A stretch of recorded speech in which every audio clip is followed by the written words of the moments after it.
Hello, beautiful people of the world. How are you? How is everyone? I'm very well. Thank you for asking. Thank you so much for joining me today on Random Brown Girl. My name is Vallen, and let's go ahead and get into it. So, today I want to talk to you all about the difference between selfish and self-full. So I grew up in a single parent household. I was raised mostly by my mother. My dad wasn't around very much. My mom, as my primary caregiver, as I mentioned in the first video, she was filled with a lot of anger, and she did the best she could with what she had. A lot of that anger that she had within her, she took out on me, and I was the only child, right? Anyone else to talk to about stuff. My dad wasn't around, and my family was never super close on either side, my mother's side or my father's side. I grew up hearing from her very often that I was selfish and ungrateful. And I was a very sensitive child, but I knew that I couldn't show my feelings because I thought that it was a sign of weakness. Like, to feel anything that wasn't positive, like sadness or anger or disappointment or any of those things, I had to keep them to myself because, I didn't want to be selfish. I didn't want to be asking for more than my fair share, which was kind of anything other than food, shelter, and clothing. I didn't really receive a lot of nurturing and support from my mother or my father either.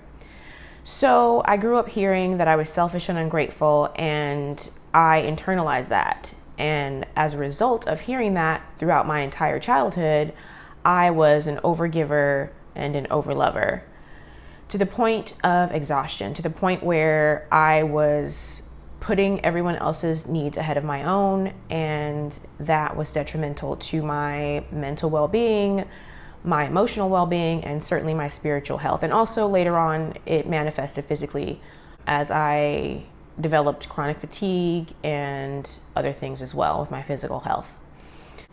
As a result, I grew up thinking that to be self-caring or to look after myself or to put my needs first was a selfish thing to do. And in society in general, the word selfish is a much maligned word. And rightly so, because the way that I define selfish now, reflecting back at that time and what I was taught and what I learned, is selfish means only you, only me, only the self. Whereas self-full means that you are full within yourself of love because you are taking care of yourself. You are checking in with yourself. You are nurturing yourself. You are giving yourself all the time that you need to heal when healing is needed. You're giving yourself positive self-talk. You are saying no when it's necessary and setting healthy boundaries, and saying yes when you feel compelled to do so, not because you feel pressure, because you're afraid to be called selfish. That's what I believe the difference between selfish and self-full are.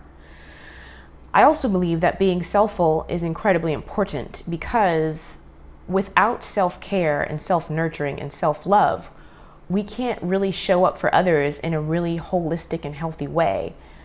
And I think when we put ourselves second or last or wherever in the ranking in the totem pole, we're not able to show up for others in the way that we really want to, in a loving and authentic way, because we are not taking care of our needs first and foremost. So I started practicing self-love in the way that I was taught initially, which was by my mother. Like, self-love was getting your hair done, getting your nails done, going shopping. Needless to say, I became addicted to shopping. I was more concerned with how I looked and how others perceived me rather than how I felt within.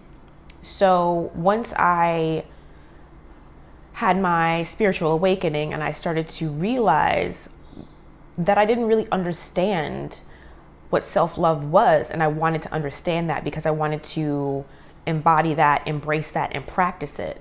And I had I had read so many books about being present and self-love, Anatomy of the Spirit, and A New Earth, Eckhart Tolle, Conversations with God.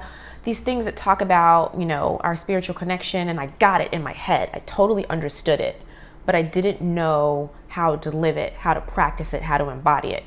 So I set off on a mission to love myself to the fullest that I possibly could.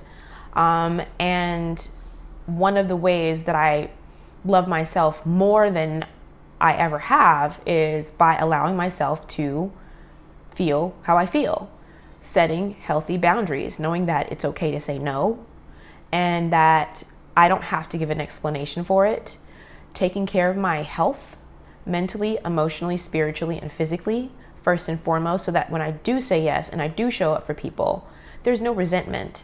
Because I do believe that when you put others' needs ahead of your own and you're looking for that outward validation to feel like a good person, you want people to validate that you're a good person by showing up for them first. And then when you need them, maybe they're not around, maybe they're taking care of themselves. And you feel like, I would feel like so let down and disappointed because the people that I was there for all the time, again, to the point where I was not taking care of myself. I was putting other people's needs ahead of my own because I was afraid to be labeled as or called or thought of as selfish by others, and looking for that outward validation that I was a good person through putting other people's needs ahead of my own. And it was incredibly damaging to me and toxic. So not only is self-love so important for our own well-being, but it allows us to be better friends, better family members, better romantic partners, better coworkers, just better in life in general, and show up in a holistic, healthy, fulfilled way. And I also believe that practicing self-love and self-care is a radical act of rebellion, because society, especially American society, the capitalist mantra is grind it out, hustle, do the work, put your family ahead of yourself, self-sacrifice. When you love yourself, it goes against everything that the capitalist society teaches us. And I believe that radical self-love and self-acceptance is an act of rebellion. And having experienced the true depth of my own self-love, the love I have for myself, and experiencing how wonderfully that translates into my relationships with my environment and everyone else in my life, I will continue to be a rebel. So I hope you will too. Anyway, that's what I wanted to talk to you about today. I hope that you learned something and I gave you some food for thought. Please let me know about your experience with self-love. Please don't forget to like, comment, share, and subscribe. Give this video a thumbs up if you liked it. Give it a thumbs down if you didn't. I am always looking for your feedback, whether it's positive or negative, and I hope to see you in the next one. Thank you so much for joining me. Have a beautiful day or night whenever you're watching this, and I will see you next time. Smooches. Lots of love and light. Bye.